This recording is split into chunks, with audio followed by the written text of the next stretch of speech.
One of the best ways to acquire resources in Assassin's Creed Black Flag Resynced is through Kenway's fleet.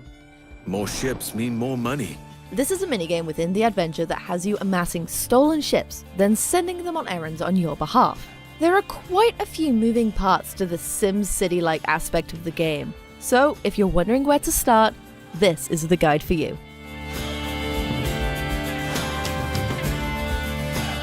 The first thing to know about managing your fleet is that you're not really going to be able to interact with it until you've done a few things. First, you'll need to work your way through the first few hours of the story, specifically until after the mission where you assassinate Julien Du Casse and gain access to the mansion that serves as your base on Great Inagua Island. Second, before you can actually start sending ships on missions, you'll need to storm at least one of the forts found in the world. Each region of the map has one fort marked in red, each of which is heavily guarded, so you'll need to come prepared with lots of cannons to take on these strongholds.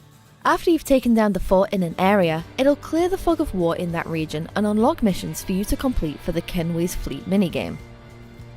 Which leads us to the last bit you'll need to do before you can actually start missions: acquire ships in addition to the Jackdaw. Now once you've unlocked access to Kenway's fleet, you'll start to see an option to add enemy ships you've boarded and bested to your fleet. This will slot them in one of the available berths you've got. Once you've done all of these things, you can finally actually engage with the world map found in your mansion or in the cabin of the Jackdaw. Here, you'll find missions available to send your ships on for each of the regions where you've destroyed the fort. Each region has 4 available missions: Trade, Scout, Piracy, and Patrol. Each of these mission types requires a different category of vessel to take it on: Schooner, Frigate, Brig, and Man o' War respectively. Trade missions reward gold in exchange for certain trade goods, offering a much higher payout than if you were to simply sell these goods to a nearby vendor. Scout missions resupply that region's warehouse events available on nearby islands. If you don't know about warehouses, the short explanation is that they're profitable heist activities that are a really good way to gain loot, but they're not repeatable unless you complete one of these scouting missions in any given area. Piracy missions send your ship on a good old-fashioned robbery to loot some materials and trade goods, and patrol missions send your biggest ships to intimidate your enemies, which lowers the risk level of the region in question. Now this last bit becomes important in later areas, where you'll start to see a chance for your ship to fail the mission you assign it if it doesn't have enough health. The risk level of a region goes up by completing missions in the area, and the higher it gets, the more damage your ships will take when completing missions. If your ship's health isn't high enough, it might get destroyed and never come home. When this happens, the ship is gone for good. I mean, you can just go out and find another one, but it's still kinda sad. It's a good idea to try and keep a good diversity of the types of ships you have available, since each of them serves a valuable purpose. Now that said, you might not care about certain activities like warehouse heists, and if that's the case, feel free to just not keep any frigates in your berths.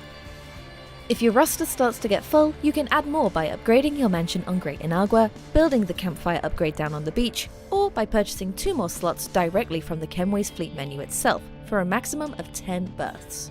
You can also scrap existing ships on your roster to make way for new ones, though you should know that doing so isn't as profitable as you might think. I'd only consider dismantling as a last resort when you actually plan on replacing the ship with a better one. As you progress through the game, you'll be able to take on more daunting forts, which will give you access to more challenging missions to send your fleet on. It's at this point you're actually going to have to start considering the quality of the ships you recruit, paying mind to the star rating of vessels before you decide to board them and add them to your collection. Hunting for legendary ships can be especially rewarding for this reason, as they offer some of the most reliable fleet ships. Once you start sending ships out to do your bidding, you'll get regular reminders that they've completed their tasks, and you'll need to return to the map to collect your rewards and assign new tasks.